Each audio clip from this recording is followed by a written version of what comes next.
Okay, so now let's talk about put options. So this is the same stock that we had from the previous video.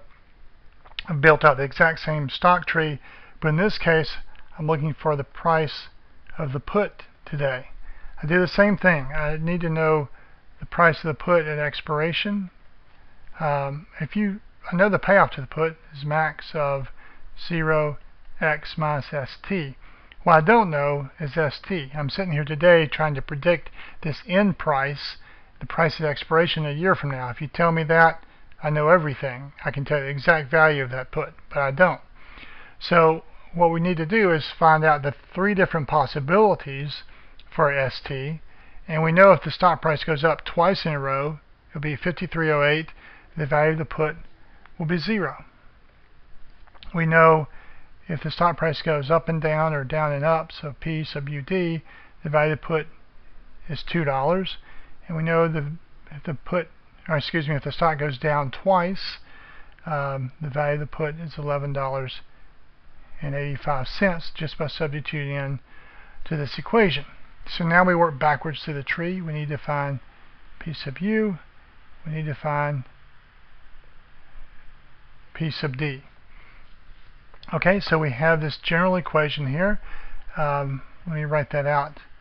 I'll do this in a different color. The value of the option at any point, so F is equal to e to the minus RT, and actually let me write this over here, e to the minus RT, this is going to be the same number, I should say delta T, it's going to be the same number every time. It's e to the minus 0.05 times 0.5, that's equal to 0.9753. That's a present value factor. So 0.9753, and we're going to have here the probability that it goes up, 0.5539. The payoff if it goes up is 0, plus the probability if it goes down, 0.4461, times the payoff if it goes down, which is $2. Okay, so this setup is going to be the same every time. This is the present value factor, probability going up, probability of going down. So if I'm right here, going up has given me 0, going down has given me 2. I solve for this, and it gives me 87 cents. So this is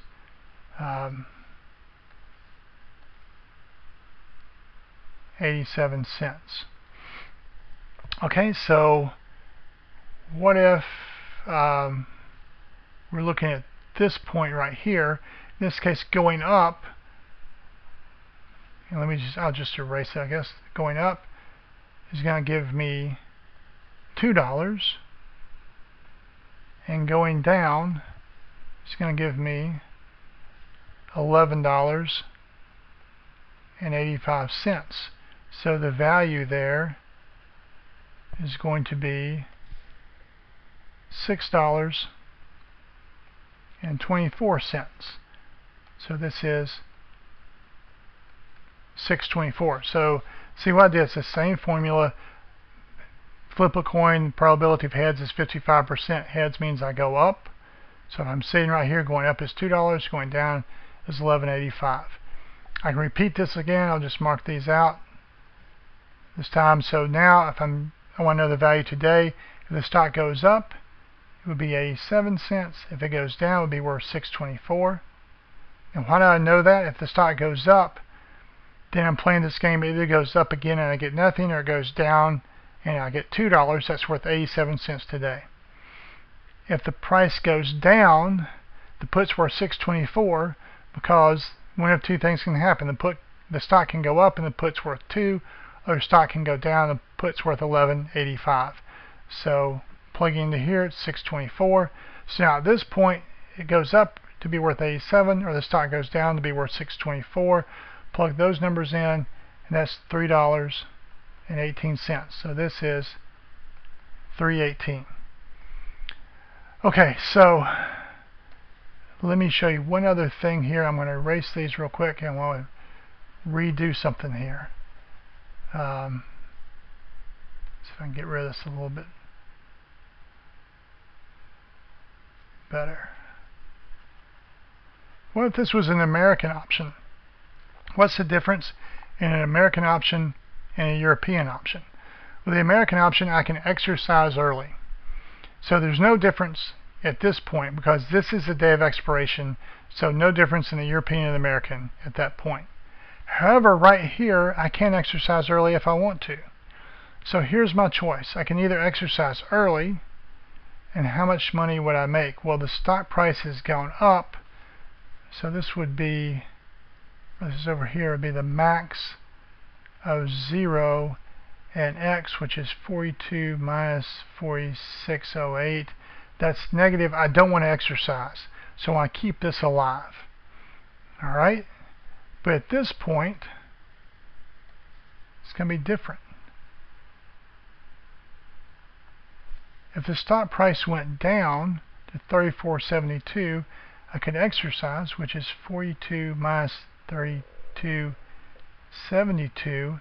That's equal to $7.28. So look what happens. I can either keep the option alive and play a game. Heads, I get $2. Tails, I get $11.85. Or I can cash in my chips now and get $7.28. I would prefer the $7.28. So this changes things. So now it's not the same value here, because now if the put goes up, if the stock goes up, excuse me, if the stock goes up, it's worth 87. If it goes down, it's worth 728.